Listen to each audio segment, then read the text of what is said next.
Punjabi radio ਜੀ ਵੈਸੇ ਸੁਣ ਰਹੇ ਸਾਰੇ ਸਰੋਤਿਆਂ ਨੂੰ ਬਲਵਿੰਦਰ ਕੌਰ ਵੱਲੋਂ ਪਿਆਰ ਭਰੀ ਸਤਿ ਸ੍ਰੀ ਅਕਾਲ। ਤੇ ਜੀ ਸਰੋਤਿਓ, ਅੱਜ ਦਾ ਪ੍ਰੋਗਰਾਮ ਖਬਰਸਾਰ ਲੈ ਕੇ ਹਾਜ਼ਰ ਹਾਂ ਜੀ। ਸਾਡੇ ਨਾਲ ਹੋਣਗੇ ਅੱਜ ਬਲਤੇਜ ਪੰਨੋ, ਜੋ ਦੱਸਣਗੇ ਭਾਰਤ ਵਿੱਚ ਕੀ ਹੋ ਰਿਹਾ ਆ, ਪੰਜਾਬ ਦੇ ਵਿੱਚ ਕੀ ਕੁਛ ਹੋ ਰਿਹਾ ਆ ਤੇ ਜਿਹੜੇ ਲੋਕ ਆ ਉਹ ਕੀ ਕੁਛ ਸੋਚ ਰਹੇ ਆ। ਤੁਸੀਂ ਪੰਜਾਬੀ ਰੇਡੀਓ ਜੀ ਵੈਸੇ ਨੂੰ ਸੁਣ ਸਕਦੇ ਆ ਜੀ, ਇੰਟਰਨੈਟ ਦੇ ਜ਼ਰੀਏ ਵੀ ਸੁਣ ਸਕਦੇ ਆ, ਰੇਡੀਓ ਸੈੱਟ ਤੇ ਸੁਣ ਸਕਦੇ ਆ ਜੀ। ਰੇਡੀਓ ਸੈੱਟ ਤੇ ਸੁਣ ਲਈ ਤੁਸੀਂ ਸਟੂਡੀਓ 'ਚ ਕਾਲ ਕਰ ਸਕਦੇ ਹਾਂ 4082725200। ਨੈੱਟ ਤੇ ਸੁਣ ਲਈ www.punjabiradiousa.com ਤੇ ਇਸ ਨੂੰ ਤੁਸੀਂ ਫ਼ੋਨ ਨੰਬਰ ਡਾਇਲ ਕਰਕੇ ਵੀ ਸੁਣ ਸਕਦੇ ਹਾਂ ਜੀ 8325515029 6054756868 832 555 605 475 68 ਜੇ ਤੁਹਾਡੇ ਕੋਲ ਸਮਾਰਟਫੋਨ ਹੈ ਤਾਂ ਇਸ ਦੀ ਐਪ ਨੂੰ ਵੀ ਤੁਸੀਂ ਡਾਊਨਲੋਡ ਕਰ ਸਕਦੇ ਹੋ ਜੀ।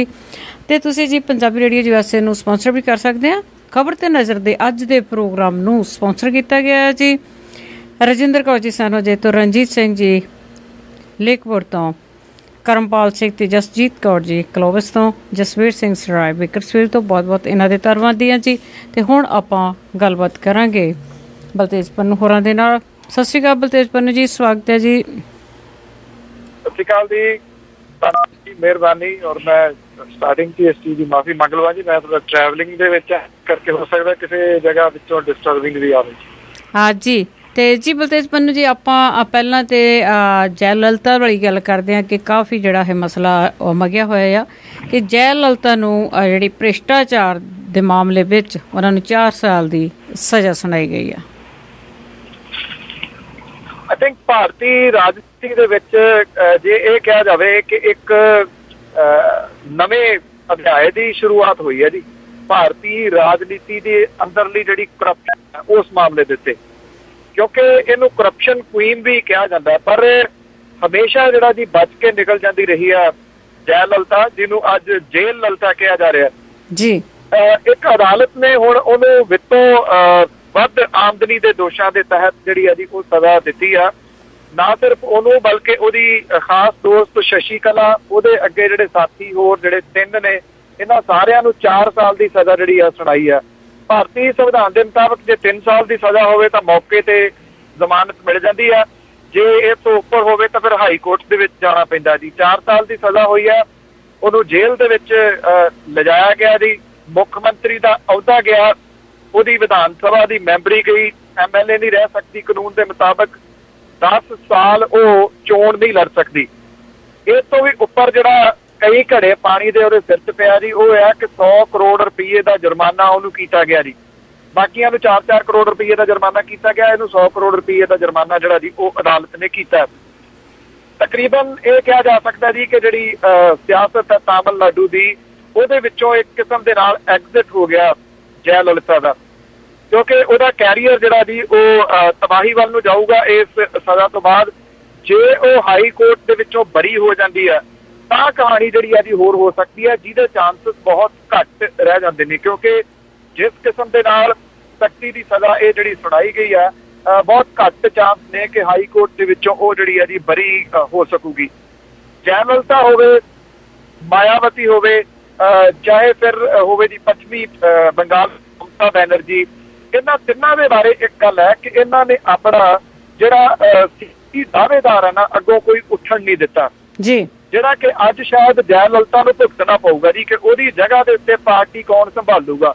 ਨਿਰਸੰਦੇਹ ਕੋਈ ਰਬੜ ਸਟੈਂਪ ਜਿਹੜਾ ਜੀ ਮੁੱਖ ਮੰਤਰੀ ਸਾਹਿਬ ਨੇ ਲਾ ਦੇਣਾ, ਪਰ ਇਹਦੇ ਨਾਲ ਡੈਮੇਜ ਜਿਹੜਾ ਜੀ ਉਹ ਪਾਰਟੀ ਨੂੰ ਹੋਊਗਾ।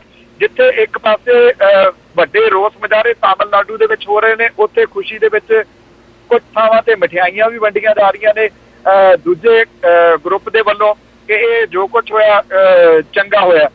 ਤੋ ਜਿਹੜੀ ਤਾਮਿਲਨਾਡੂ ਦੀ ਸਿਆਸਤ ਹੈ ਜਾਂ ਇਸ ਸਾਈਡ ਦੇ ਸਿਆਸਤ ਹੈ ਜੀ, ਮੇਰਾ ਖਿਆਲ ਉਹੋ ਹੀ ਨਹੀਂ ਬਲਕਿ ਭਾਰਤ ਦੀ ਜਿਹੜੀ ਸਿਆਸਤ ਹੈ ਉਹ ਪ੍ਰਭਾਵਿਤ ਹੋਊਗੀ ਇਸ ਕੇਸ ਦੇ ਨਾਲ। ਲਾਲੂ ਤੇ ਹੁਣ ਜੈ ਲਲਿਤਾ, ਲੋਕ ਇਹ ਕਹਿ ਰਹੇ ਨੇ ਕਿ ਹੁਣ ਅਗਲੀ ਵਾਰੀ ਜਿਹੜੀ ਆ ਜੀ ਉਹ ਕਿਹਦੀ ਆ।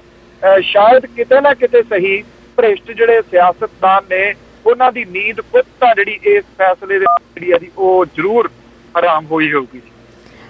ਤੇ ਬਿਲਕੁਲ, ਜੇ ਹੁਣ ਰਾਜਨੀਤਿਕ ਬੰਦਿਆਂ ਦੀ ਗੱਲ ਕਰਦੇ ਆ ਤੇ ਭਾਜਪਾ ਦੇ ਨਾਲ ਸ਼ਿਵ ਸੈਨਾ ਦਾ ਜਿਹੜਾ ਉਹ ਨਾਤਾ ਟੁੱਟ ਗਿਆ, ਪਰ ਸ਼ਿਵ ਸੈਨਾ ਨੇ ਬੜਕਾਂ ਮਾਰਨੀਆਂ ਬੜੀਆਂ ਸ਼ੁਰੂ ਕਰ ਦਿੱਤੀਆਂ ਕਿ ਮਰਾਠਿਆਂ ਨੂੰ ਕੋਈ ਵੀ ਨਹੀਂ ਜਿੱਤ ਸਕਦਾ। हाँ जी, वो कहते जिहड़ा मराठियां नूं जितण आया वो दफन हो के रह गया। नाल दी नाल जिहड़ी शिव सेना ने गल कीती है कि भारतीय जनता पार्टी ने जिहड़ा हिंदुत्व है ਉਹਨੂੰ सिर्फ राजनीति की खातर वरत्या। ये शिव सेना नूं हुण गल समझ आई जी। ये तो सब नूं पता जी कि भारतीय जनता पार्टी ने हिंदुत्व का पत्ता जिहड़ा जी वो खेडे ही राजनीति के वास्ते, नहीं तो 2 तो 200 जिहड़ा जी 80-82 तक किवें पहुंच जांदे। इसे पत्ते के तहत हो गए ने, पर शिव सेना जिहड़ी सी ਉਹਨੂੰ ਹੁਣ पता लग्या जी कि बीजेपी ने पत्ता ਜਿਹੜਾ ਵਰਤਿਆ ਇਹੋ ਜਿਹਾ ਹੀ ਪੱਤਾ ਜਿਹੜਾ ਜੀ शिव सेना ਵਰਤੀ ਜਾਂਦੀ ਹੈ ਜੀ ਇਸ ਵੇਲੇ ਇੱਥੇ ਜਿਹੜੀ महाराष्ट्र ਦੇ ਵਿੱਚ। ਦੂਜੀ ਗੱਲ ਆ ਜਿਹੜੀ महाराष्ट्र ਦੀ ਜਿਹੜੀ ਸਿਆਸਤ ਆ ਉਹ ਵੀ ਕਈ ਤਰ੍ਹਾਂ ਦੇ ਨਵੇਂ ਉਸਲ ਜਿਹੜੇ ਆ ਜੀ ਉਹ ਲੈ ਰਹੀ ਆ। शिव सेना ਜਿੰਨਾ ਮਰਜ਼ੀ ਦਾਅਵਾ ਕਰੀ ਜਾਵੇ, ਮੈਂ ਕੱਲ ਵੀ ਗੱਲ ਕੀਤੀ ਸੀਗੀ, ਇਸ ਵੇਲੇ ਜਿਹੜੀ ਸਮੱਸਿਆ ਖੜੀ ਹੋਈ ਹੈ शिव सेना ਦੇ ਮੂਹਰੇ, ਭਾਰਤੀ ਜਨਤਾ ਪਾਰਟੀ ਅੱਗੇ, ਕਾਂਗਰਸ ਅੱਗੇ ਤੇ एनसीपी ਦੇ ਮੂਹਰੇ ਕਿ 288 ਉਮੀਦਵਾਰ ਕਿੱਥੋਂ ਲੈ ਕੇ ਆਉਣੇ ਆ। ਇੰਨੇ ਉਮੀਦਵਾਰ ਉਹਨਾਂ ਕੋਲੇ ਪੂਰੇ ਨਹੀਂ ਹੋਣੇ। शिव सेना ਦੀਆਂ ਬੜਕਾਂ ਹੀ ਨੇ ਜੀ, ਮੁੰਬਈ ਤੋਂ ਬਾਹਰ ਨਹੀਂ ਉਹਦੇ ਕੋਈ ਉਹਨਾਂ ਦੀ ਜਿਹੜੀ ਜਗ੍ਹਾ ਹੈਗੀ। ਇਹ ਤਾਂ ਉਹ ਸਰਕਸ ਦੇ ਸ਼ੇਰ ਨੇ, ਉੱਥੇ ਜਿਹੜੀ ਆ ਉਹ ਮਾਰ ਸਕਦੇ ਨੇ, ਉਹ ਮਾਰੀ ਜਾਂਦੇ ਨੇ। जी बिल्कुल। तो जे हुण फिर एक होर राजनीतिक बंदे की गल कर लईए कि पंजाब दे लोग आ जिहड़े गरीब हो रहे आ, किसान आ गरीब हो रहा, लोकां नूं जॉबां नहीं मिलदियां, पर फिर भी जिहड़ा पंजाब दा उप मुख मंत्री आ उहदा नां जिहड़ा आ ओह बिल्कुल वधदा जा रहा अमीर आदमियां दी सूची विच।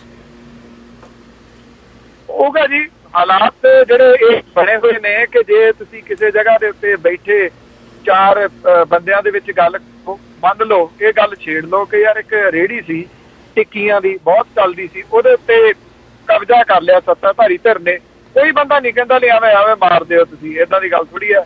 ਉਹ ਇਹ ਕਹੂਗਾ ਅੱਛਾ ਹਾਂ ਹੋ ਸਕਦੀ ਹੈ। ਤੇ ਜਦੋਂ ਇਸ ਤਰੀਕੇ ਦੇ ਨਾਲ ਜਿਹੜੇ ਪੈਸੇ ਨੇ ਉਹ ਇਕੱਠੇ ਕੀਤੇ ਜਾਣ, ਜਿਹੜੀਆਂ 8 ਬੱਸਾਂ ਤੋਂ ਜਿਹੜੀ ਗਿਣਤੀ ਆ ਉਹ 800 ਤੱਕ ਹੋ ਜਾਵੇ, ਜਾਂ ਕਿਸੇ ਨੂੰ ਪਤਾ ਨਹੀਂ ਹੋਟਲ ਇੰਡਸਟਰੀ ਕਿਹਦੀ ਆ ਇਸ ਵੇਲੇ, ਸਾਰੀ ਦੀ ਸਾਰੀ ਜਿਹੜੀ ਵੱਡੀ 5 ਸਟਾਰ ਹੋਟਲਾਂ ਦੀ ਇੰਡਸਟਰੀ, ਜਾਂ ਅੱਜ ਦੀ ਜਿਹੜਾ ਪੰਜਾਬ ਦੀ ਜਿਹੜੀ ਇੰਡਸਟਰੀ ਆ ਉਹਨੂੰ ਖਾ ਕੇ ਕਿਹੜੀ ਇੰਡਸਟਰੀ ਆ ਜਿਹਨੂੰ ਕਾਬਜ਼ ਕਰਾਉਣ ਦੀ ਕੋਸ਼ਿਸ਼ ਹੈ, ਉਹ ਕਿਹਦੀ ਆ ਅਸਲ ਦੇ ਵਿੱਚ, ਉਹਦੀ ਮਲਕੀਅਤ ਕਿਹਦੀ ਆ, ਇਹ ਕਿਸੇ ਤੋਂ ਲੁਕੀਆਂ ਛਿਪੀਆਂ ਗੱਲਾਂ ਨਹੀਂ। ਜੇ ਇਸ ਤਰੀਕੇ ਦੇ ਨਾਲ ਅਮੀਰ ਬਣਿਆ ਜਾ ਸਕਦਾ ਤੇ ਮੇਰੀ ਜਾਤੇ ਜੈ ਲਲਿਤਾ ਦੇ ਤਾਂ ਇਹ ਨੇੜੇ ਤੇੜੇ ਵੀ ਨਹੀਂ ਅਜੇ ਜੀ, ਜਿੰਨਾ ਪੈਸਾ ਉਹਨੇ ਬਣਾਇਆ। ਜੇ ਜੈ ਲਲਿਤਾ ਜੇਲ੍ਹ ਲਲਿਤਾ ਹੋ ਸਕਦੀ ਹੈ ਤਾਂ ਐਡੀ ਵੀ ਕੋਈ ਗੱਲ ਨਹੀਂ ਜੀ, दिन किसी टाइम इन्हां दे भी आ जाणगे फिर।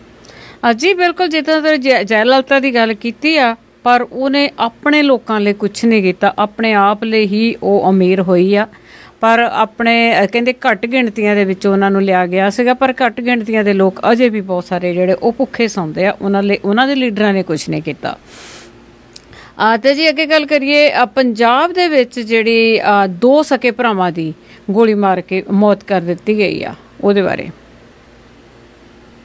ਇਹ ਮਾਮਲਾ ਬੜਾ ਗੰਭੀਰ ਮਾਮਲਾ। ਆਪਾਂ 2 ਦਿਨ ਪਹਿਲਾਂ ਗੱਲ ਕੀਤੀ ਸੀਗੀ, ਜਿਹੜੇ ਕਰਨਲ ਰਿਟਾਇਰਡ ਕਰਨਲ ਸੰਧੂ ਨੇ, ਉਹਨਾਂ ਨੇ ਮਾਝਾ ਐਕਟ ਸਰਵਿਸਮੈਨ ਬਣਾਈ ਹੋਈ ਆ, ਉਹਨਾਂ ਨੇ ਇੱਕ ਬੜਾ ਗੰਭੀਰ ਮੁੱਦਾ ਉਠਾਇਆ ਸੀ 1994 ਦਾ।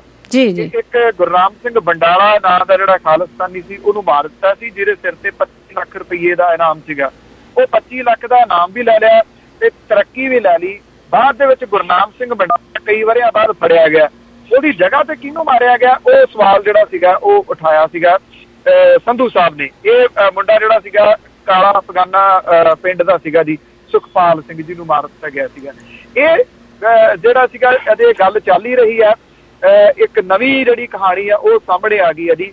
ਇੱਥੇ ਜਮਾਲਪੁਰ ਨੇੜੇ ਦੇ 2 ਜਿਹੜੇ ਨੌਜਵਾਨ ਸੀਗੇ ਜੀ, ਉਹਨਾਂ ਨੂੰ ਸ਼ਰੇਆਮ ਪੁਲਿਸ ਵਾਲਿਆਂ ਨੇ ਜਿਹੜਾ ਜੀ ਉਹ ਮੁਕੱਦਮਾ ਬਣਾ ਕੇ ਮਾਰ ਦਿੱਤਾ ਜੀ। ਦੋਨੋਂ ਪੀਜੀ ਦੇ ਵਿੱਚ ਰਹਿੰਦੇ ਸੀਗੇ। ਇਹਨਾਂ ਦਾ ਇੱਕ ਅਕਾਲੀ ਸਰਪੰਚ ਦੇ ਨਾਲ ਝਗੜਾ ਜਿਹੜਾ ਦੱਸਿਆ ਜਾਂਦਾ, ਉਸ ਝਗੜੇ ਦਾ ਬਦਲਾ ਲੈਣ ਦੇ ਵਾਸਤੇ ਜਿਹੜਾ ਜੀ ਇਹਨਾਂ ਦੀ ਜਿਹੜਾ ਜੀ ਇਹਨਾਂ ਦੇ ਜਿੱਥੇ ਪੀਜੀ 'ਚ ਰਹਿੰਦੇ ਸੀਗੇ, ਕੰਧ ਟੱਪ ਕੇ ਜਾ ਕੇ ਉੱਥੇ ਹਮਲਾ ਕੀਤਾ ਔਰ ਗੋਲੀਆਂ ਮਾਰ ਕੇ ਇਹਨੂੰ ਮਾਰ ਦਿੱਤਾ।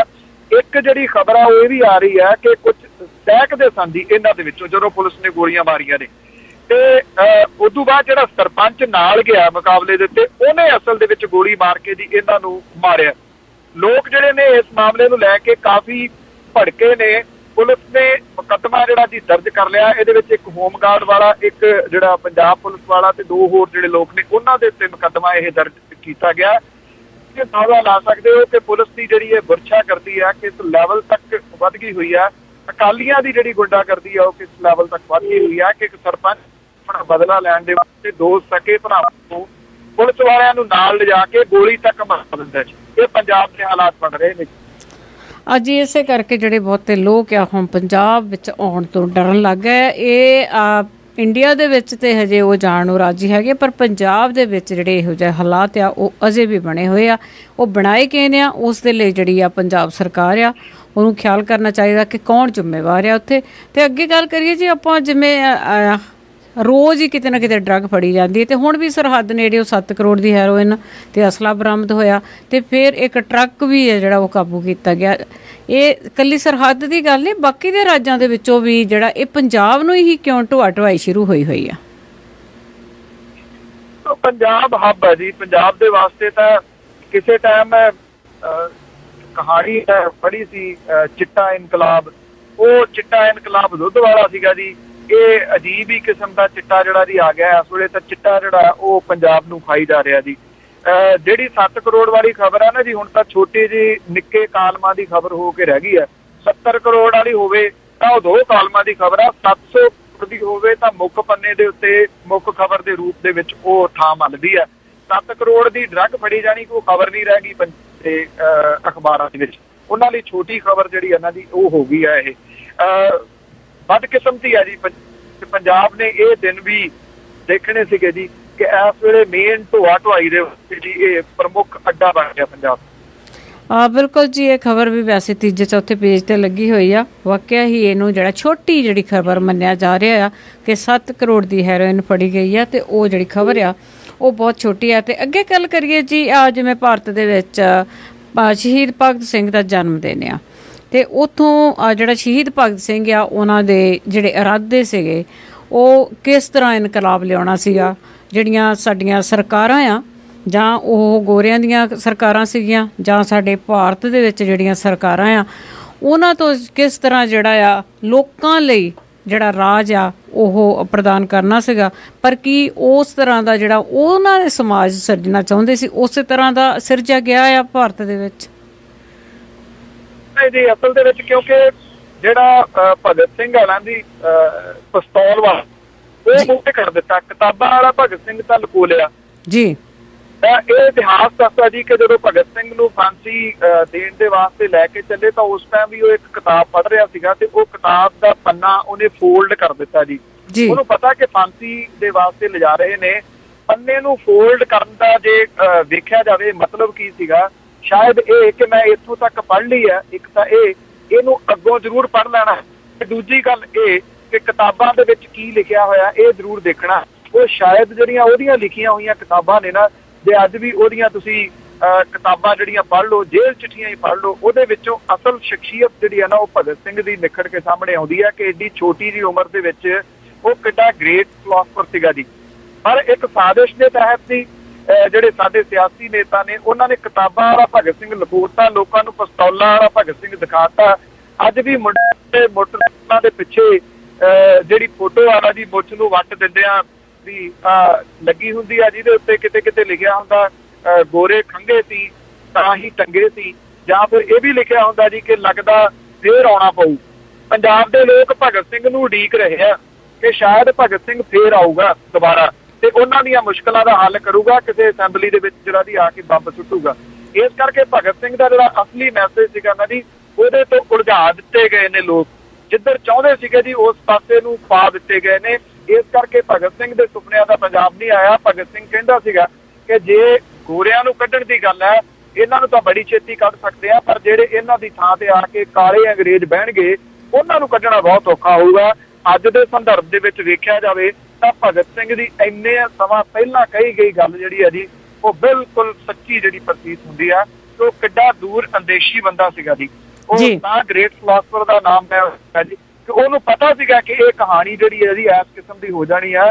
ਜੇ ਅੱਜ ਉਹ ਹੁੰਦਾ ਜੈ ਲਲਿਤਾ ਜਾਂ ਜਿਹੜੇ ਤੁਸੀਂ ਗੱਲ ਸੁਖਬੀਰ ਸਿੰਘ ਬਾਦਲ ਦੀ ਕਰਕੇ ਹਟੇ ਹੋ, ਤੇ ਸ਼ਾਇਦ ਮੇਰਾ ਕੱਲ ਕੰਧਾਂ 'ਚ ਟਕਰਾਅ ਜੀ। ਬਿਲਕੁਲ। ਤੇ ਜਿਵੇਂ ਭਗਤ ਸਿੰਘ ਦੀ ਗੱਲ ਕਰਦੇ ਆ, ਕੀ ਤੁਸੀਂ ਸੋਚਦੇ ਆ ਕਿ ਉਹਨਾਂ ਦੀ ਜਿਹੜੀ ਸੋਚ ਆ ਉਸ ਨੂੰ ਹਲਾਰਾ ਦੇਣ ਦੀ ਲੋੜ ਆ? ਬਿਲਕੁਲ ਲੋੜ ਆ ਜੀ। ਅੱਜ ਸਾਡੇ ਜਿਹੜੇ ਬੱਚੇ ਨੇ ਨਾ, ਸਾਡੀ ਜਿਹੜੀ ਨਵੀਂ ਜਨਰੇਸ਼ਨ ਆ ਜੀ, ਉਹਨਾਂ ਦੇ ਆਈਡੀਅਲ ਬਦਲ ਗਏ ਨੇ। ਤਾਂ ਆਈਡੀਅਲ ਸਿਕਸ ਪੈਕ ਵਾਲੇ ਸਲਮਾਨ ਖਾਨ ਜਾਂ ਫਿਲਮੀ ਹੀਰੋ ਜਿਹੜੇ, ਉਹਨਾਂ ਵਰਗੇ ਹੋ ਗਏ ਜੀ। ਖਾਦਾ ਖਾ ਖਾ ਕੇ ਅਸੀਂ ਇਹਨਾਂ ਦੀ ਖਾਦਾ ਬਣ ਗਏ ਆ। ਜਦੋਂ ਜਿਹੜੀਆਂ ਧੀਆਂ ਦੇ ਨਾਲ ਉਹੋ ਜਿਹਾ ਗਾਣਿਆਂ ਦੇ ਉੱਤੇ ਡਾਂਸ ਜਿਹੜਾ ਦੀ ਹੋਈ ਜਾਂਦਾ ਕਿ ਤੈਨੂੰ ਸੋਹਣੀਏ ਥੀਮ ਵਰਗੀ ਨੂੰ ਰੱਖੂ ਚਾਂਦੀ ਦੀ ਡੱਬੀ ਦੇ ਵਿੱਚ ਪਾ ਕੇ, ਜਾਂ ਫਿਰ ਕਰੂੰਗਾ ਤੇਰੇ ਸਾਥ ਗੰਦੀ ਬਾਤ। ਤੋ ਏਦਾਂ ਦੇ ਜਿਹੜਾ ਸਾਡਾ ਕਲਚਰ ਹੋ ਗਿਆ ਜੀ। ਅੱਜ ਆਈਡੀਅਲ ਬੱਚਿਆਂ ਨੂੰ ਦੱਸਣ ਦੀ ਜ਼ਰੂਰਤ ਹੈ ਕਿ ਸਾਡੇ ਆਈਡੀਅਲ ਜਿਹੜੇ ਨੇ ਉਹ ਕੌਣ ਨੇ। ਜਿਹੜੇ ਬਾਬਰ ਨੂੰ ਜਾਬਰ ਕਹਿ ਸਕਦੇ ਉਹ ਸਾਡੇ ਆਈਡੀਅਲ ਨੇ। ਸਾਡੇ ਆਈਡੀਅਲ ਜਿਹੜੇ ਨੇ ਸਰਫਰੋਸ਼ੀ ਕੀ ਤਮੰਨਾ ਵਾਲੇ। ਕੁਝ ਲੋਕਾਂ ਦਾ ਆਈਡੀਅਲ ਸਿਕੰਦਰ ਜਿਹੜਾ ਜੀ ਉਹ ਹੋ ਸਕਦਾ ਹੈ ਕਿ ਉਹ ਜੇਤੂ ਸੀਗਾ, ਜਿੱਤਦਾ ਫਿਰਦਾ ਸੀ, ਪਰ ਸਾਡੇ ਆਈਡੀਅਲ ਜਿਹੜੇ ਨੇ ਫੋਰਸ ਵਰਗੇ ਨੇ ਜੀ, ਜਿਹੜੇ ਉਹਨੂੰ ਰੋਕ ਸਕਦੇ ਨੇ ਛੋਟੀ ਫੋਰਸ ਦੇ ਨਾਲ। ਔਰ ਉਹਨੂੰ ਇਹ ਕਹਿ ਸਕਦੇ ਨੇ ਕਿ ਹਾਂ ਮੈਂ ਤੈਨੂੰ ਰੋਕਿਆ, ਰੋਕਣ ਦੀ ਜੁਰਤ ਜਿਹੜੀ ਕਰਦੇ ਨੇ। ਇਸ ਕਰਕੇ ਆਈਡੀਅਲ ਬਦਲਣ ਦੀ ਜ਼ਰੂਰਤ ਹੈ। ਅੱਜ ਵੀ ਬੱਚਿਆਂ ਨੂੰ ਦੱਸਣ ਦੀ ਜ਼ਰੂਰਤ ਹੈ ਕਿ ਭਗਤ ਸਿੰਘ ਹੋਰਾਂ ਦੀ ਜਿਹੜੀ ਕੁਰਬਾਨੀ ਸੀਗੀ ਉਹ ਸਾਡੀ ਖਾਤਰ ਕੀਤੀ ਗਈ ਕੁਰਬਾਨੀ ਸੀਗੀ। ਜੇ ਪ੍ਰਾਪਰਟੀ ਦੀ ਗੱਲ ਹੁੰਦੀ, ਅਮੀਰ ਲੋਕਾਂ ਦੇ ਵਿੱਚ ਨਾਮ ਦਰਜ ਕਰਾਉਣਾ ਹੁੰਦਾ, ਭਗਤ ਸਿੰਘ ਹੋਰੀ ਤਾਂ ਉਹਨਾਂ ਦਾ ਪਰਿਵਾਰ ਤਾਂ ਬਹੁਤ ਖਾਂਦਾ ਪੀਂਦਾ ਪਰਿਵਾਰ ਸੀਗਾ ਜੀ, ਤਕੜਾ ਪਰਿਵਾਰ ਸੀਗਾ। ਜਾਂ ਉਦੋਂ ਪਹਿਲਾਂ ਜੇ ਕਿਤੇ ਚਲੇ ਜਾਈਏ ਤਾਂ ਗੁਰੂ ਨਾਨਕ ਸਾਹਿਬ ਜਦੋਂ 20 ਰੁਪਏ ਦਿੱਤੇ ਸੀਗੇ ਜੀ ਮਹਿਤਾ ਕਾਲੂ ਹੋਰਾਂ ਨੇ, ਉਸ ਟਾਈਮ ਦੇ ਉੱਤੇ ਇੱਕ ਦਿਨ ਮੈਂ ਹਿਸਾਬ ਕਿਤਾਬ ਕੱਢਿਆ ਸੀਗਾ ਜੀ, ਟੋਟਲ ਉਦੋਂ ਦੇ ਅਨਾਜ ਦਾ ਲਾ ਕੇ ਅੱਜ ਦੀ ਤਰੀਕ ਦੇ ਵਿੱਚ ਉਦੋਂ ਦੇ 20 ਰੁਪਈਆਂ ਦੇ ਵਿੱਚ 46 ਟਰੱਕ ਜਿਹੜੇ ਅਨਾਜ ਦੇ ਆਉਂਦੇ ਸੀ ਜੀ। ਉਹ ਇਹ ਨਹੀਂ ਸੀਗਾ ਕਿ ਕੋਈ ਕੁਝ ਕਿਲੋ ਲੈ ਕੇ ਉਹ ਚਲੇ ਗਏ। ਸਮਝੇ, ਸਾਡੇ ਆਈਡੀਅਲ ਬਦਲ ਗਏ ਜੀ, ਸਾਡੇ ਬੱਚਿਆਂ ਦੇ ਆਈਡੀਅਲ ਬਦਲ ਗਏ, ਜਿੱਥੋਂ ਕਰਕੇ ਅਸੀਂ ਜਿਹੜੇ ਨਾ ਜੀ ਗੁੰਮਰਾਹ ਹੋਣੇ ਸ਼ੁਰੂ ਹੋ ਗਏ। ਗੁੰਮਰਾਹਕੁਨ ਪ੍ਰਚਾਰ ਜਿਹੜਾ ਨਾ ਜੀ ਉਸ ਪਾਸੇ ਵੱਲ ਨੂੰ ਚਲੇ ਗਏ ਜੀ। ਬਿਲਕੁਲ, ਜਿਵੇਂ ਭਗਤ ਸਿੰਘ ਦੀ ਗੱਲ ਕੀਤੀ ਕਿ ਪੰਜਾਬ ਦੇ ਲੋਕ ਉਡੀਕ ਰਹੇ ਆ ਭਗਤ ਸਿੰਘ ਮੁੜ ਕੇ ਆਵੇ ਤੇ ਉਹ ਇਨਕਲਾਬ ਦੀ ਲਹਿਰ ਚਲਾਵੇ, ਪਰ ਫਿਰ ਉਹ ਵੀ ਅਸੀਂ ਚਾਹੁੰਦੇ ਆ ਕਿ ਸਾਡੇ ਘਰ ਭਗਤ ਸਿੰਘ ਨਾ ਜੰਮੇ, ਉਹ ਵੀ ਗੁਆਂਢੀਆਂ ਦੇ ਘਰ ਜੰਮ ਜਾਏ। ਇਹਨਾਂ ਗੱਲਾਂ ਦੀ ਸਾਨੂੰ ਜਿਹੜੀ ਆ ਉਹ ਜ਼ਰੂਰ ਸੋਚਣ ਦੀ ਲੋੜ ਹੈ। ਤੇ ਜਿਹੜੀ ਇਨਕਲਾਬ ਦੀ ਲਹਿਰ ਦਾ ਤੁਸੀਂ ਆਗਾਜ਼ ਕਰਨ ਜਾ ਰਹੇ ਆ ਅੱਜ, ਉਹ ਕਿਸ ਤਰ੍ਹਾਂ ਦੀ ਹੋਊਗੀ? ਦੇਖੋ, ਇੱਕ ਕੋਸ਼ਿਸ਼ ਹੈ, ਇਹ ਪੋਜ਼ਿਟਿਵ ਤਰੀਕੇ ਦੇ ਨਾਲ ਲੈ ਕੇ ਚੱਲ ਰਹੇ ਹਾਂ ਕਿ ਇਹਦੇ ਵਿੱਚ ਕੋਈ ਮੁਰਦਾਬਾਦ ਦਾ ਨਾਮ ਨਹੀਂ ਹੋਊਗਾ, ਸਿਰਫ ਇਨਕਲਾਬ ਜ਼ਿੰਦਗੀ ਜ਼ਿੰਦਾਬਾਦ। ਅਸੀਂ ਜਿਹੜਾ ਨੌਜਵਾਨ ਵਰਗ ਆ ਜੀ ਉਹਨੂੰ ਇਹ ਮੈਸੇਜ ਜਿਹੜਾ ਉਹ ਦੇਣਾ ਚਾਹੁੰਦੇ ਆ ਇਸ ਲਹਿਰ ਦੇ ਰਾਹੀਂ ਕਿ ਉੱਠ, ਇੱਕ ਵਾਰੀ ਉੱਠ ਕੇ ਦੁਬਾਰਾ ਦੇਖ, ਜ਼ਿੰਦਗੀ ਬੜੀ ਖੂਬਸੂਰਤ ਹੈ। ਇਸ ਖੂਬਸੂਰਤ ਜ਼ਿੰਦਗੀ ਨੂੰ ਤੂੰ ਸੂਬੇ ਦੇ ਲੇਖੇ ਲਾ ਦੇ, ਮੁਲਕ ਦੇ ਲੇਖੇ ਲਾ ਦੇ, ਕੌਮ ਦੇ ਲੇਖੇ ਲਾ ਦੇ, ਕਮ ਸੇ ਕਮ ਨਸ਼ਿਆਂ ਦੇ ਲੇਖੇ ਨਾ ਲਾ। ਜਿਹੜੇ ਪੇਰੈਂਟਸ ਨੇ ਉਹ ਭੁਗਤਦੇ ਨੇ ਜਦੋਂ ਕਿਸੇ ਦਾ ਪੁੱਤ ਨਹੀਂ ਰਹਿੰਦਾ। ਸਭ ਤੋਂ ਔਖਾ ਕੰਮ ਹੁੰਦਾ ਜੀ ਪੁੱਤ ਦੀ ਅਰਥੀ ਜਿਹੜੀ ਮੋਢੇ ਦੇ ਉੱਤੇ ਚੁੱਕ ਕੇ ਸ਼ਮਸ਼ਾਨ ਘਾਟ ਲਿਜਾਣਾ। ਪੰਜਾਬ ਦੇ ਜਿਹੜੇ ਪਿਓ ਨੇ ਨਾ ਉਹਨਾਂ ਨੂੰ ਇਸ ਟਾਈਮ ਇਹ ਕੰਮ ਕਰਨਾ ਪੈ ਰਿਹਾ। ਬਸ ਇਹੀ ਮੈਸੇਜ ਜਿਹੜਾ ਜੀ ਪੋਜ਼ਿਟਿਵ ਤਰੀਕੇ ਦੇ ਨਾਲ ਅਸੀਂ ਦੇਣਾ ਚਾਹੁੰਦੇ ਹਾਂ। ਇਹ ਬਿਲਕੁਲ ਨਿਰੋਲ ਗੈਰ ਸਿਆਸੀ ਇੱਕ ਪ੍ਰੋਗਰਾਮ ਜਿਹੜਾ ਹੈ, ਜਿਹੜਾ ਕੋਸ਼ਿਸ਼ ਕਰ ਰਹੇ ਆ ਜੀ ਚਲਾਉਣ ਦੀ। ਇੱਕ ਵੱਡਾ ਗਰੁੱਪ ਹੈ ਜੀ ਸਾਡੇ ਨਾਲ ਜਿਹੜਾ ਸਾਰਾ ਖੜਾ ਹੈ, ਮੈਂ ਸਿੱਧੂ ਹੁਰੀ ਨੇ, ਵਿਕਰਮ ਹੁਰੀ ਨੇ, ਮਿੰਟੂ ਗੁਰੂਸਰੀਆ ਨੇ, ਏਦਾਂ ਦੇ ਹੋਰ ਬਹੁਤ ਸਾਰੇ ਨੇ ਜੀ ਜਿਹੜੇ ਸਾਰੇ ਰਲ ਮਿਲ ਕੇ ਜੀ ਇਸ ਵੇਲੇ ਇਸ ਨੂੰ ਚਲਾਉਣ ਦੀ ਕੋਸ਼ਿਸ਼ ਦੇ ਵਿੱਚ ਨੇ ਜੀ। ਅਸੀਂ ਸਾਰੇ ਰਲ ਮਿਲ ਕੇ ਇਹਨੂੰ ਤੋੜਾਂਗੇ। ਦੇਖਦੇ ਆ ਜੀ ਲੋਕਾਂ ਦਾ ਜਿਹੜਾ ਜੀ ਕਿਹੋ ਜਿਹਾ ਹੁੰਗਾਰਾ ਮਿਲਦਾ ਹੈ। ਲੋਕਾਂ ਦੇ ਉੱਤੇ ਬਹੁਤ ਕੁਝ ਨਿਰਭਰ ਹੈ ਜੀ। ਬਿਲਕੁਲ, ਤੁਸੀਂ ਠੀਕ ਕਿਹਾ ਆ। ਇਹਦੇ ਨਾਲੋਂ ਤਾਂ ਠੀਕ ਆ ਕਿ ਤੁਸੀਂ ਬੈਠੇ ਚੁੱਪ-ਚਾਪ ਕੁਝ ਦੇਖਦੇ ਰਹੋ। ਹਰ ਇੱਕ ਇਨਸਾਨ ਜਿੱਥੇ ਬੈਠਾ ਜਿਹੜਾ ਹਮਦਰਦੀ ਰੱਖਦਾ ਇਸ ਚੀਜ਼ ਦੇ ਨਾਲ, ਉਹਨੂੰ ਕੁਛ ਨਾ ਕੁਛ ਕਰਦੇ ਰਹਿਣਾ ਚਾਹੀਦਾ। ਆਪੇ ਜਿਹੜੇ ਲੋਕ ਆ ਉਹ ਪਿੱਛੇ ਆ ਜਾਂਦੇ ਆ ਤੇ ਲੋਕਾਂ ਨੂੰ ਉੱਠਣਾ ਵੀ ਚਾਹੀਦਾ, ਜਾਗਣਾ ਵੀ ਚਾਹੀਦਾ। ਇਸ ਵੇਲੇ ਜਿਹੜੇ ਆ ਉਹ ਦਿਸ਼ਾਹੀਣ ਹੋ ਚੁੱਕੇ ਆ, ਲੋਕੀ ਡਰੱਗਾਂ ਦੇ ਵਿੱਚ ਫਸ ਗਏ, ਆਪਣੀਆਂ ਜ਼ਿੰਦਗੀਆਂ ਖਰਾਬ ਕਰ ਰਹੇ ਆ, ਆਪਣਾ ਜਿਹੜਾ ਸੱਭਿਆਚਾਰ ਆ ਉਸ ਨੂੰ ਹੀ ਖਰਾਬ ਕਰ ਰਹੇ ਆ। ਨਹੀਂ ਤੇ ਪੰਜਾਬ ਦੇ ਵਿੱਚ ਜਿਸ ਤਰ੍ਹਾਂ ਕੁੜੀਆਂ ਆ ਉਹ ਸੇਫ ਨਹੀਂ ਹੈਗੀਆਂ।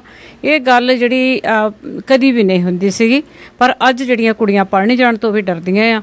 ਇਹ ਬੜੀ ਦੂਰ ਬੈਠਿਆਂ ਨੂੰ ਗੱਲ ਜਿਹੜੀ ਹਾਸੋਹੀਣੀ ਜਿਹੀ ਲੱਗਦੀ ਆ, ਪਰ ਅੱਜ ਹਰ ਇੱਕ ਨੂੰ ਜਿਹੜੀ ਉੱਠ ਜਾਣਾ ਚਾਹੀਦਾ, ਇਨਕਲਾਬ ਦੇ ਵਿੱਚ ਆ ਜਾਣਾ ਚਾਹੀਦਾ। ਤਾਂ ਤੁਸੀਂ ਗੱਲ ਕੀਤੀ ਸੀ ਜੀ ਵਿਕਰਮ ਧਨੌਲਾ ਦੀ, ਤੇ ਤੁਸੀਂ ਉਹਨਾਂ ਦੇ ਨਾਲ ਵੀ ਸਾਡੀ ਗੱਲ ਕਰਵਾ ਦਿਓ ਜੀ। ਬਿਲਕੁਲ ਜੀ, ਵਿਕਰਮ ਧਨੌਲਾ ਹੋਰੀ ਜਿਹੜੇ ਨੇ ਜੀ, ਇਹ ਹੋ ਸਕਦਾ ਕਿ ਕੁਝ ਲੋਕਾਂ ਦਾ ਉਹਨਾਂ ਦੇ ਨਾਲ ਇਸ ਪੱਖੋਂ ਨਾ ਸਹਿਮਤ ਹੋਣ ਕਿ ਉਹਨਾਂ ਦੇ ਰੋਸ ਪ੍ਰਗਟ ਕਰਨ ਦਾ ਤਰੀਕਾ ਗਲਤ ਸੀਗਾ, ਪਰ ਉਹਨਾਂ ਨੇ ਰੋਸ ਕੀਤਾ। ਤੋ ਮੇਰਾ ਖਿਆਲ ਉਹਦੇ ਨਾਲ ਫਰਕ ਤਾਂ ਪਿਆ ਜੀ। ਇੱਕ ਆਈਡੀਅਲ ਦੇ ਰੂਪ ਦੇ ਵਿੱਚ ਆਏ ਨੇ ਜੀ, ਬੜੀ ਚੰਗੀ ਸੋਚ ਦੇ ਉਹ ਮਾਲਕ ਨੇ। ਕੁਝ ਸਮੇਂ ਦੇ ਵਾਸਤੇ ਮੈਂ ਚਾਹੂੰਗਾ ਜੀ ਤੁਸੀਂ ਸਰੋਤਿਆਂ ਦੇ ਨਾਲ ਉਹਨਾਂ ਦੀ ਸਾਂਝ ਜ਼ਰੂਰ ਪਾਉਣੀ। ਜੀ ਵਿਕਰਮ ਧਨੋਲਾ ਜੀ, ਤੁਹਾਡਾ ਸਵਾਗਤ ਹੈ ਜੀ ਪੰਜਾਬੀ ਰੇਡੀਓ USA ਤੇ। ਹਾਂ, ਤੁਹਾਨੂੰ ਵੀ ਸਤਿ ਸ੍ਰੀ ਅਕਾਲ ਤੇ ਸਾਰੇ ਸਰੋਤਿਆਂ ਨੂੰ ਮੇਰੇ ਵੱਲੋਂ ਪਿਆਰ ਭਰੀ ਸਤਿ ਸ੍ਰੀ ਅਕਾਲ ਜੀ। ਹਾਂ, ਸਤਿ ਸ੍ਰੀ ਅਕਾਲ ਜੀ। ਵਿਕਰਮ ਧਨੋਲਾ ਜੀ, ਜਿਹੜਾ ਤੁਸੀਂ ਗੁੱਸਾ ਜਿਹੜਾ ਮਨ ਦਾ ਜ਼ਾਹਰ ਕਰਨ ਲਈ ਜੁੱਤੀ ਸਿੱਟੀ ਸੀ ਮੁੱਖ ਮੰਤਰੀ ਦੀ ਕੁਰਸੀ ਵੱਲ, ਪਤਾ ਹੈ ਸਾਨੂੰ ਐਡੀ ਦੂਰ ਬੈਠਿਆਂ ਨੂੰ ਵੀ ਕਿ ਪੰਜਾਬ ਦੇ ਵਿੱਚ ਜੋ ਵੀ ਸਾਡਾ ਨੌਜਵਾਨ ਆ ਜਾਂ ਸਾਡੇ ਬੱਚੇ ਆ ਜਾਂ ਸਾਡੇ ਬਜ਼ੁਰਗ ਆ, ਉਹਨਾਂ ਨੂੰ ਕਿਸੇ ਵੀ ਤਰ੍ਹਾਂ ਮਨ ਸੈਟਿਸਫੈਕਸ਼ਨ ਨਹੀਂ ਹੈਗੀ। ਹਰ ਇੱਕ ਦੇ ਮਨ ਦੇ ਵਿੱਚ ਜਿਹੜੀ ਉਥਲ ਪੁਥਲ ਚੱਲ ਰਹੀ ਆ, ਉਹ ਗੁੱਸਾ ਜ਼ਾਹਰ ਕਰਨ ਲਈ ਤੁਸੀਂ ਉਹ ਜੁੱਤੀ ਆ ਮੁੱਖ ਮੰਤਰੀ ਦੀ ਕੁਰਸੀ ਵੱਲ ਸਿੱਟੀ ਸੀਗੀ। ਕੀ ਮਨ ਵਿੱਚ ਤੁਹਾਡੇ ਆਇਆ ਕਿ ਤੁਸੀਂ ਜਿਹੜੀ ਉਹ ਜੁੱਤੀ ਸਿੱਟੀ ਆ? ਮੇਨ ਮਕਸਦ ਇਹੀ ਸੀ ਜੋ ਪੰਜਾਬ ਦੇ ਵਿੱਚ ਗਲਤ ਹੋ ਰਿਹਾ ਸੀਗਾ ਜੀ। ਸਿਰਫ ਮੈਂ CM ਸਾਹਿਬ ਨੂੰ ਦੱਸਣਾ ਚਾਹੁੰਦਾ ਸੀ ਵੀ ਤੁਸੀਂ ਅੱਖਾਂ ਨਾ ਬੰਦ ਕਰਕੇ ਬੈਠੋ, ਜੋ ਗਲਤ ਹੋ ਰਿਹਾ ਨੂੰ ਰੋਕੋ, ਨਸ਼ੇ ਨੂੰ ਰੋਕੋ, ਬੇਰੁਜ਼ਗਾਰੀ ਨੂੰ ਰੋਕੋ, ਧੱਕੇਸ਼ਾਹੀਆਂ ਹੋ ਰਹੀਆਂ ਨੇ, ਗੁੰਡਾਗਰਦੀ ਹੋ ਰਹੀ ਆ, ਉਹਨੂੰ ਰੋਕੋ। ਮੇਨ ਮਕਸਦ ਉਹਨਾਂ ਨੂੰ ਇਹੀ ਦੱਸਣਾ ਸੀਗਾ ਵੀ ਪੰਜਾਬੀ ਦੀ ਅਣਖ ਹਲੇ ਮਰੀ ਨਹੀਂ ਹੈਗੀ, ਜਿੰਦੇ ਨੇ ਉਹ। ਤੁਸੀਂ ਅੱਖਾਂ ਮੂੰਦ ਕੇ ਬੈਠ ਨਹੀਂ ਸਕਦੇ ਤੇ ਆਪਣੀ ਡਿਊਟੀ ਜਿਹੜੀ ਨੂੰ ਇਮਾਨਦਾਰੀ ਨਾਲ ਨਿਭਾਓ ਜੀ। ਤੇ ਜੀ ਬਾਅਦ ਵਿੱਚ ਵੀ ਜਿਹੜੀ ਸਰਕਾਰ ਆ ਜਾਂ ਪੁਲਿਸ ਆ, ਉਹਨਾਂ ਨੇ ਇਸ ਨੂੰ ਸਿਆਸੀ ਰੰਗਤ ਦੇਣ ਦੀ ਵੀ ਕੋਸ਼ਿਸ਼ ਕੀਤੀ ਆ, ਪਰ ਅਸਲੀਅਤ ਦੇ ਵਿੱਚ ਜਿਹੜਾ ਪੰਜਾਬ ਦਾ ਜਿਹੜਾ ਨੌਜਵਾਨ ਆ ਉਹ ਬੇਰੁਜ਼ਗਾਰ ਆ ਜਾਂ ਉਹਦੇ ਮਨ ਦੇ ਵਿੱਚ ਤਰਥੱਲੀ ਮਚੀ ਹੋਈ ਆ ਕਿ ਕੀ ਹੋ ਰਿਹਾ। ਉਹ ਤੁਹਾਡਾ ਅਸਲ ਮਕਸਦ ਤੇ ਗੁੱਸਾ ਜ਼ਾਹਰ ਕਰਨਾ ਸੀਗਾ ਨਾ ਉਧਰ ਨੂੰ।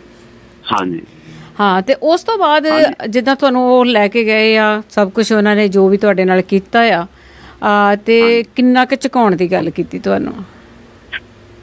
ਝੁਕਾਉਣ ਦੀ ਗੱਲ ਤਾਂ ਕਾਫੀ ਦੇਰ ਪਹਿਲਾਂ ਤਾਂ ਮੈਨੂੰ ਅੱਧੇ ਕਹਿੰਦੇ ਰਹੇ ਵੀ ਕਿਸੇ ਤੋਂ ਪੈਸੇ ਲੈ ਕੇ ਕੀਤਾ ਹੋਣਾ ਜਾਂ ਕੋਈ ਪੋਲੀਟੀਕਲ ਟੀਚਾ ਹਾਸਲ ਕਰਨ ਵਾਸਤੇ ਕੀਤਾ ਹੋਣਾ ਇਹ। ਫਿਰ ਜੀ ਝੂਠੇ ਕੇਸ ਵੀ ਪਾਏ। ਕੋਈ ਗੱਲ ਨਹੀਂ, ਚਲੋ ਪੰਜਾਬ ਲਈ ਮੈਂ ਸਮਝਦਾ ਜੀ ਆਵਾਜ਼ ਚੱਕਣ ਲਈ ਆਪਣੀ ਕੌਮ ਦੇ ਲਈ ਜਿੰਨਾ ਜੇ ਉਹਨਾਂ ਜੇਲ੍ਹ 'ਚ ਰੱਖਿਆ ਜਾਂ ਜਿਹੜੇ ਝੂਠੇ ਕੇਸ ਪਾਏ ਨੇ, ਬਹੁਤ ਛੋਟੀ ਕੁਰਬਾਨੀ ਆ।